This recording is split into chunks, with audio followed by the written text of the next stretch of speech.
지금은 뭐 그 딸도 이제 권투 선수를 그만둔 것 같아요. 근데 그 딸도 권투 선수로 여자 권투 선수로 세계 챔피언까지 되었었고 그 아버지처럼 참 말이 많았던 그런 여인이었는데 그 아버지는 아마 이름만 되면 우리 어르신들은 특별히 더 잘 알 사람 바로 무하마드 알리라고 하는 아주 유명한 권투 선수가 있었습니다. 뭐 지금도 스포츠 선수로 유명한 사람들이 많지만 그 시기에는 그렇게 유명한 사람, 세계적으로 유명한 사람들이 많지 않은 때 무하마드 알리는 그야말로 세계적인 스포츠 선수였습니다. 그는 시합을 할 때 한 방을 때리는 게 아니라 한 방을 맞으면 그 한 방 맞는데 그가 그 대전료를 환산해 보면 그의 대전료를 한 방 맞는 대로 나누어 보면 한 방에 무려 4만 달러. 4만 달러면 4천만 원입니다. 한 방 맞으면 4천만 원을 버는 거예요. 예. 누가 저한테 한 대 때릴 때니까 4천만 원 받을래 그러면 한 10대 맞아줄 텐데, 예. 이 무하마드 알리는 그렇게 한 방 맞는데 4천만 원씩이나 버는 대단한 사람이었어요. 근데 그가 돈을 많이 벌어서 유명한 사람, 권투를 잘하기 때문에 유명한 사람이기도 하지만 더 유명한 것은 그가 가진 별명이었죠. 그건 다름 아니라 그는 그 별명이 허풍쟁이, 뭐 대폭군, 말 많은 알리, 뭐 이런 별명을 주로 가졌어요. 다시 말해 그는 허풍이 심하고 말이 많다는 거예요. 그러나 사실 그의 말을 들어보면 언중유골, 뼈가 있는 말들을 그는 늘 했어요. 흑인이 이름을 날릴 수 있는 길은 권투 선수가 되는 길이라고 생각했다. 무슨 소리든지 떠들어 그 이름을 내야 한다. 나는 나 개인의 이름이 아니라 흑인의 이름을 높이려 한다. 그는 자기를 위해서 말하는 사람이 아니었다는 거예요. 자기와 같은 피부색을 가진 흑인들을 위해서 그는 말하고 권투하기를 원했다는 거예요. 흑인의 인권을 위한 운동에 적극적으로 참가하고 흑인 전체를 위해서 싸우고 있다는 거예요. 그는 이런 얘기도 한 적이 있어요. 어째서 예수의 그림은 모두 금발에 파란 눈이냐? 어째서 천사의 그림은 모두 백인이냐? 어째서 대통령의 관절을 화이트 하우스, 하얀 집이라고 불러야 하느냐? 왜 나쁜 놈들의 명단을 가리켜서 블랙 리스트라고 부르느냐? 왜 검은 고양이는 왜 불길하다고 말하느냐? 얘기를 가만 들어보면 일리 있는 말들을 하는 것 같아요. 기관총처럼 막 쏘아대는 그의 이런 웅변에 사람들은 폭소와 갈채를 보냅니다. 그러나 그는 농담을 하고 있는 게 아니에요. 그는 그 마음에 있는 진심을 말하고 있는 거예요. 그래서 백인들은 그냥 웃어 넘길 수 있는 말들이지만 흑인들에게는 흑인들의 사정을 대변해 주는 말이요, 그 마음을 시원하게 해주는 말이요, 그 마음에 용기를 넣어주는 말이었었다라고 하는 거예요. 오늘 본문에 그런 역할을 자처하면서 한 인물이 새롭게 등장을 하지요. 바로 엘리후라는 사람입니다. 이제 오늘 32장부터 시작해서 무려 5장인가 6장인가 상당히 많은 부분을 할애해서 긴 연설을 합니다. 그간의 엘리바스, 빌닷, 소발, 그들이 각기 한 말들보다 훨씬 더 많은 말을 한 번에 아주 쭉 늘어놓고 있는 대단한 웅변가가 나타난 듯 보여집니다. 그들 세 사람이 그동안 번갈아 가면서 이 욥과 논쟁을 벌이는 것을 쭉 지켜봤어요. 여기 그 11절이나 12절에 보면 귀 기울여 들었다, 자세히 들었다라고 말하는 것처럼 그는 잠자코 잘 들을 줄 아는 사람, 들을 기가 있는 사람이었다는 거죠. 어쩌면 그래서 잘 말하고 있지 않는가 하는 생각도 해봅니다. 어떻든 1절에서 보는 것처럼 일단 욥의 기세에 그 세 사람 엘리바스, 빌닷, 소발의 기가 다 꺾인 것 같아요. 그러자 이들의 논쟁을 지켜보고 있던 이 젊은이 엘리후가 등장을 하게 됩니다. 4절에 보니까 그는 앞선 세 사람보다 나이가 어렸던 것 같아요. 6절에서도 그런 얘기를 하죠. 나는 연소하고 당신들은 연로함으로. 그래서 이 세 사람보다 어리다라고 하는 것을 인정하면서 나름대로 겸손히 연장자들이 말하는 동안 참고 입을 다물었어요. 아니 7절에 보면 나이가 많은 자가 말할 것이요 연륜이 많은 자가 지혜를 가르칠 것이라. 무슨 얘기예요? 어르신들이 말씀하셔요. 야 엘리후 너도 한마디 하지 그래. 아니에요, 어르신들이 말씀하세요. 이런 겸손한 모습을 보였었다라고 하는 거예요.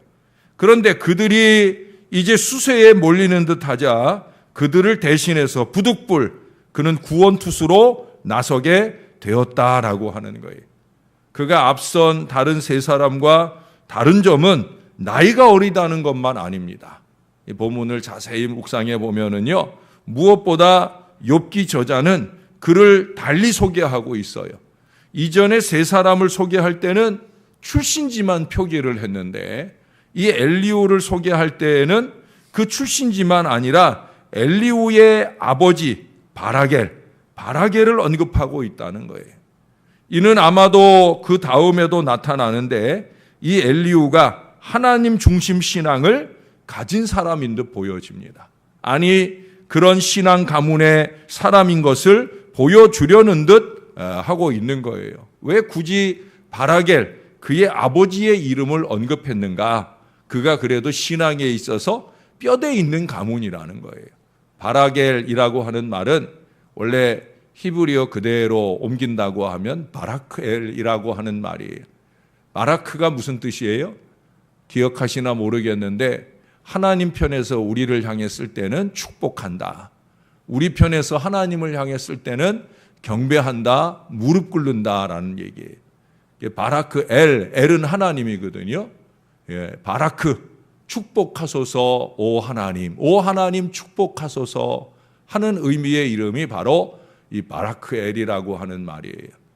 이 엘리후라고 하는 이름에도 엘이라고 하는 말이 그 아버지의 바라크엘의 그 엘처럼 똑같이 하나님을 의미하는 엘이죠. 이 말을 넣어서 엘리후, 엘리라고 하는 말 아시겠죠? 엘리가 뭐예요? 엘리 라마 사박다니. 엘리 나의 하나님 어찌하여 나를 버리시나이까? 엘리 나의 하나님이. 후라고 하는 말은 뭐냐? 그는이라는 말이. 그는 나의 하나님이시다. 얼마나 귀한 신앙의 고백이에요. 그의 아버지 바라겔이 그 이름을 지어 주었지 싶은데 그 아들 엘리후가 그런 아들로 평생 살기를 원한 거예요. 예? 아버지 하나님을 나의 하나님으로 그렇게 늘 고백하며 살기를 원해서 아마 이 이름을 신앙 고백적으로 담아 지어 부르지 않았겠는가. 이것은 그의 가족이 확고한 신앙의 가족임을 보여주는 아주 좋은 근거가 될 것입니다. 그것은 그저 이름에 담은 형식적 모양만 그런 게 아닙니다. 우리나라 사람들도 자식들 이름에 죄송하지만 하자나 예자 넣는 거 좋아하잖아요. 그거 넣어서 이름을 지어주는 게 중요한 게 아니라 그 이름대로 살 수 있도록 좋은 신앙으로 그 아이를 잘 키워내는 게 더 중요할 거예요. 오늘 욥에 대해서 분노하는 이유에 있어서도 그는 하나님 중심에 근거하는 신앙의 모습을 보여요. 2절을 한 번 더 보실까요?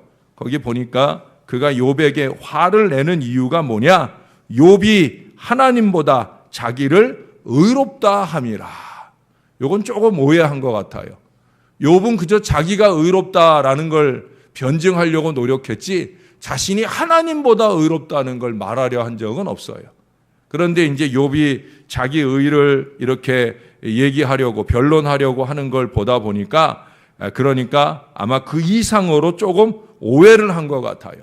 그러나 욥이 워낙 자신의 순전과 의로움을 강조하고 그럼에도 불구하고 하나님께서 왜 이런 고난을 주시냐, 혹시 실수하신 거 아니냐 하는 이 뉘앙스가 살짝 비춰졌기 때문에 아마 그런 오해를 충분히 하지 않았겠는가 하는 생각을 해보게 됩니다. 하나님 편에서 들을 때, 이 엘리후가 하나님 편에서 들었기 때문에 그런 오해도 나올 수 있지 않았느냐 하는 거예요.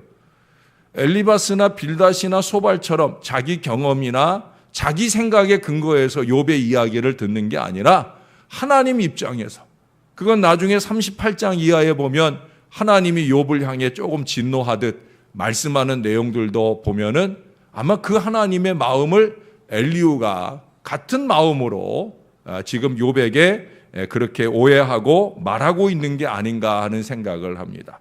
어떻든지 간에 그의 분노의 동기는 하나님 편에서 이루어졌다는 거예요. 우리가 이걸 잊지 말아야 됩니다. 지금 내가 화내고 분노하는 게 누구 편에서 하는 거냐? 내 이기와 욕심과 감정이 바르르 일어나가지고 하는 거냐? 아니면 하나님 마음으로 근거해서 하나님도 나처럼 생각하실 거다라는데 요만큼도 부끄러움 없이 그런 분노의 감정으로 말하고 있느냐 하는 거예요. 분노만 그런 게 아니에요. 자신이 말하게 되는 지혜의 근원 역시도 그는 하나님이라고.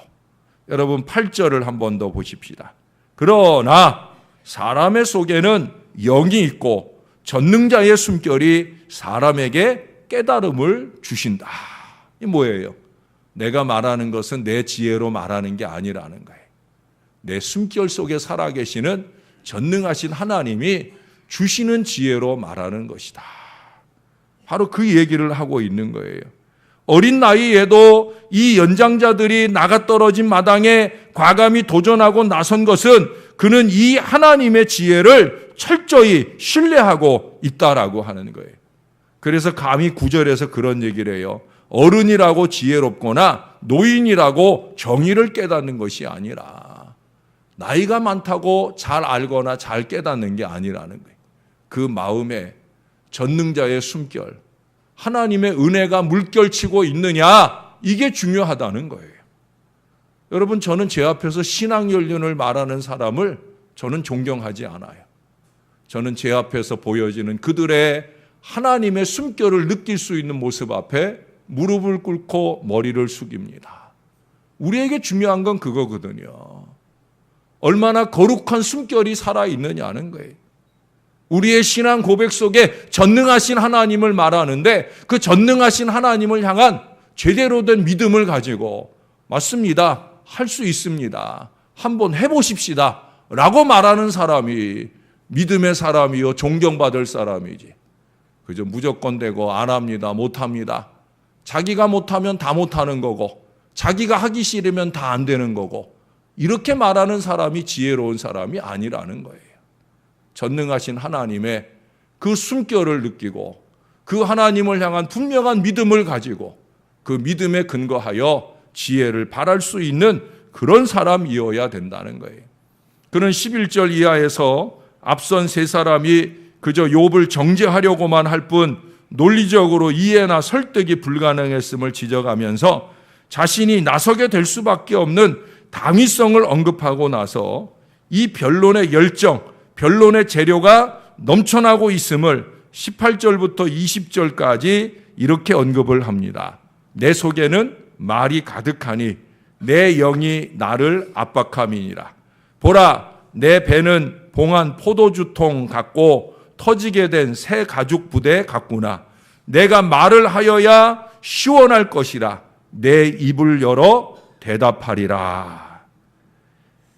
새 가죽 부대가 터질 정도로 넘치는 것처럼 자기의 할 말이 자기 속에 아주 많다는 거예요. 자기가 똑똑해서 그렇다는 게 아니에요. 거기 뭐라고 그래요? 내 영이 나를 압박한다. 에? 전능자의 숨결로 가득한 하나님의 은혜, 하나님의 지혜가 자기 안에 충만해서 자기를 툭 기회만 던져지면 그저 따발총처럼 다 쏟아낼 그런 말들이 자기 안에 가득하다, 아주 많다, 그런 얘기예요. 그러면서 분명하게 못 박는 얘기가 있어요. 21절, 22절에 보면 나는 결코 강조하는 결코라는 말을 넣어서 그는 이런 말을 덧붙입니다. 나는 결코 사람의 낯을 보지 아니하며 사람에게 영광을 돌리지 아니하리니 이는 아첨할 줄을 알지 못함이라. 만일 그리하면 나를 지으신 이가 속히 나를 데려가시리로다. 내가 사람의 낯을 의식하고 사람에게 영광을 돌리고 내가 아첨하는 말이나 하면 하나님이 차라리 나를 데려가시기를 원한다. 그렇게 지금 선언하고 고백하는 거예요. 편파적이거나 아첨하지 않겠다라고 하는 거예요. 어찌 보면 이 강단에 설 때마다 제가 가진 마음과 태도를 그대로 보여주는 말씀이 아닐까 하는 생각이 듭니다.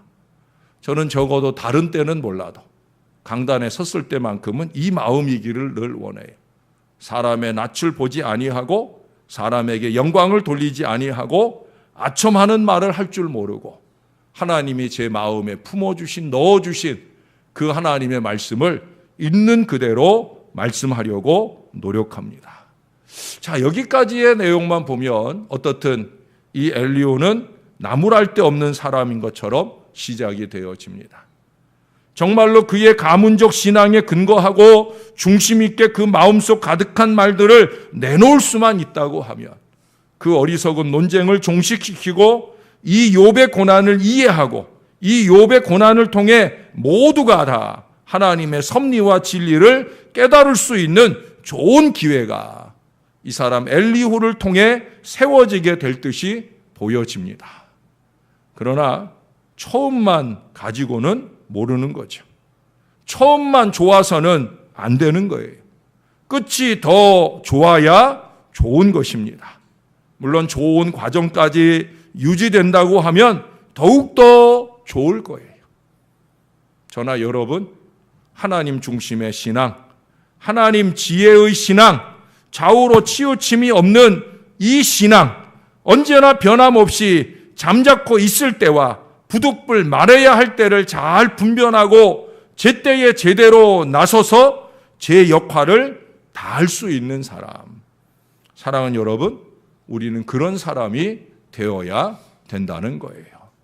제대로 알지도 못하고 제대로 깨닫지도 못하고 무엇보다 하나님이 주신 은혜의 말들이 아닌 어리석은 말들, 세상의 말들이나 거침없이 쏟아내는 그런 어리석은 인생이 아니라 도대체 수십 년 신앙은 뭐 하고 살았나 싶을 정도로 그 입만 열면 세상의 얘기로 넘쳐나는 어리석은 인생으로 살 것이 아니라 단 하루를 살고 단 1년을 살았어도 내가 신앙하고 내가 상고했던 이 하나님의 말씀이 내 안에서 물결치고 그 물결치는 신앙과 지혜가 세상 가운데 복음으로 힘있게 드러날 수 있는 그런 목사가 되고 그런 교인들이 되어야 할 것입니다.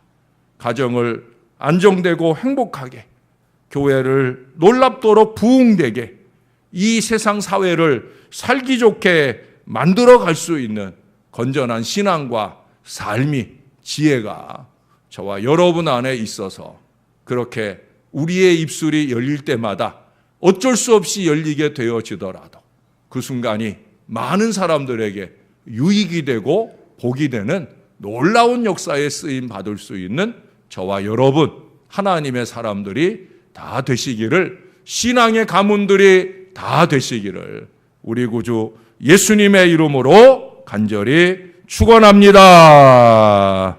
기도하겠습니다. 새롭게 등장한 엘리후라는 사람을 만납니다. 그의 아버지 바라겔이나 또 그의 이름 엘리후처럼 그는 신앙의 터전을 쌓은 참 믿음의 가정에서 아름다운 지혜와 믿음으로 자란 듯 보여집니다. 그래서 그가 시작한 이 언급들 한 구절 한 구절이 가슴에 와닿고 이제 그가 내놓을 말들에 대한 기대도 있습니다.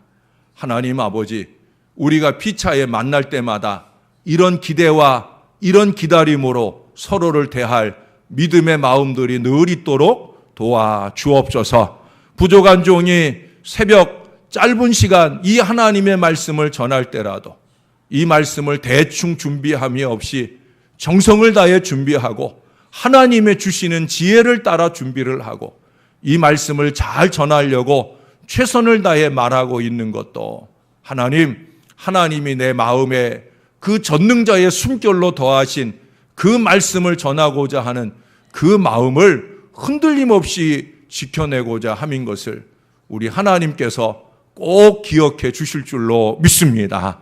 앞으로도 저의 평생에 주의 말씀을 들고 설 때마다 이 마음을 놓치지 않게 도와 주옵소서. 사람의 눈치나 살피고 사람의 귓가나 근질거려 주는 그런 아첨하는 말들이 아니라 하나님의 복음을 제대로 선포하고 하나님의 말씀 앞에 제대로 복된 미래를 열어줄 그 하나님의 말씀을 잘 전하는 그런 믿음의 인생이 되게 하여 주옵소서.